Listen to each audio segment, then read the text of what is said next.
Imagine कीजिए आपको देश को बचाने का मौका दिया जाता है, लेकिन शर्त ये रखी जाती है कि आपको आपके किसी परिवार के एक सदस्य की मौत दांव पे लगानी पड़ेगी। तो क्या होगा आपका डिसीजन? मोस्ट प्रोबेबली आप ना ही करोगे, और ये जवाब आपका ही नहीं 99% लोगों का होगा। लेकिन आज हम बात करने वाले हैं उस 1% में शामिल होने वाली महिला की जिन्होंने देश को बचाने के लिए अपना बेटा मरवा दिया। और शॉकिंग न्यूज तो ये है कि आप में से 90% लोग उनको जानते तक नहीं। वीडियो स्टार्ट होने से पहले मेरे चैनल को सब्सक्राइब करें ताकि मैं अवेयरनेस वीडियो आपके लिए लाता रहूं। ये घटना शुरू होती है 14वीं शताब्दी में, जब एक बनवीर नाम का राजा राजस्थान के मेवाड़ में आक्रमण करता है और वहाँ के राजा विक्रमादित्य को मार देता है। पहले राजाओं में ये कॉन्सेप्ट हुआ करता था कि जब भी राजा मरेगा रानी को भी उसके साथ जोहर करना पड़ता था। जोहर से मतलब है आग में कूद जाना। और विक्रमादित्य की रानी का नाम था कर्मावती। जब एक सैनिक कर्मावती को जाकर ये बताता है कि राजा मर गया है और आपके जोहर करने का समय आ गया है, तो कर्मावती का बेटा हुआ करता था उदय सिंह, और उदय सिंह की देखभाल के लिए एक दासी रखी गई थी जिनका नाम था पन्नाध्याय, जो हमारी इस स्टोरी की मेन कैरेक्टर है।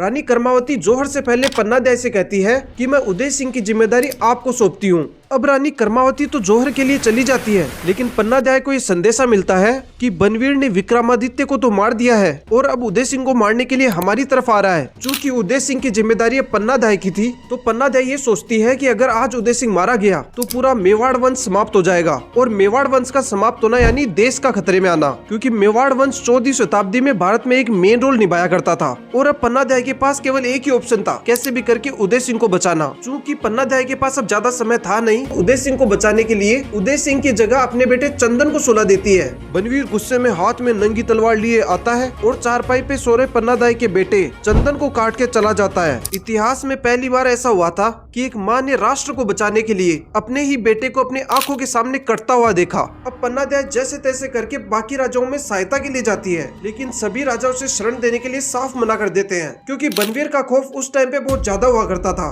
अब सभी जगह पे ना सुनने के बाद पन्नाध्याय को याद आता है कि उनके मेवाड़ में एक किला बना हुआ है कुंभलगढ़ का, जो इसलिए बनाया गया था कि जब भी मेवाड़ के राजा पे आक्रमण हो तो वो कुंभलगढ़ किले में शरण ले ले। पन्नाध्याय कुंभलगढ़ किले में शरण लेती है और कुछ गिने चुने विश्वासमंद लोगों को इस बात की जानकारी दी जाती है कि मेवाड़ का उत्तराधिकारी उदय सिंह अभी जिंदा है। अब सभी के मन में केवल एक ही सवाल, मेवाड़ का किला वापस कैसे हासिल किया जाए, और इसके लिए उनको ज्यादा से ज्यादा लोगों की जरूरत थी। और वो सहायता के लिए सामंतों को इकट्ठा करते हैं। सामंत वे होते थे जो आसपास की छोटी जागीरों को संभाला करते थे। और जब पन्नाध्याय उन सामंतों को पूरी सच्चाई बताती है तो सामंतों को पन्नाध्याय की बात पे यकीन नहीं होता, क्योंकि उनके हिसाब से उदय सिंह अभी मारा जा चुका था। और अब पन्नाध्याय के पास केवल एक ही ऑप्शन था कि वो उदय सिंह के ननिहाल वालों को बुलाए, क्योंकि उदय सिंह को ननिहाल वाले ही थे जो उसको पहचान सकते थे। जब ननिहाल वालों ने पहचान लिया और सबको यकीन हो गया कि यही उदय सिंह है और वो अभी तक मरा नहीं है, तो सभी लोग खुश हो जाते हैं। तो उदय सिंह को मेवाड़ के किले में ही कुंभलगढ़ का राजा घोषित कर देते हैं। कुछ वर्षों बाद उदय सिंह बड़ा होता है, बनवीर से युद्ध करता है और वापस मेवाड़ छीन लेता है। हमारा दुर्भाग्य है कि हम ऐसी देशभक्त महिलाओं को भूल चुके हैं जिन्होंने देश को बचाने के लिए अपने बच्चे का भी बलिदान दे दिया। मैं चाहता हूं कि आप इस वीडियो को इतना शेयर करें कि हमारे देश में ऐसी देशभक्त महिलाएं भी हुई है जिन्होंने देश को बचाने के लिए अपने बच्चे का बलिदान दे दिया।